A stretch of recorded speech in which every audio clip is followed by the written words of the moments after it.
तो ये हमने खड्डा खोद के इसमें पानी डाल दिया है। तो अब हम अपने पौधे को ये बाहर से निकाल देंगे।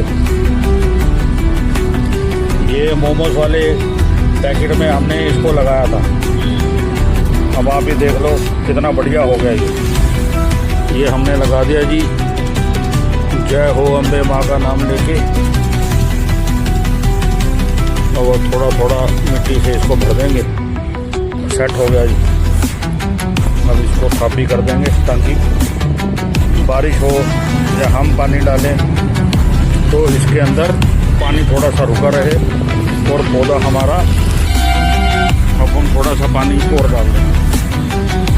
अब ये अपने नए घर में सही ढंग से उगेगा। धन्यवाद।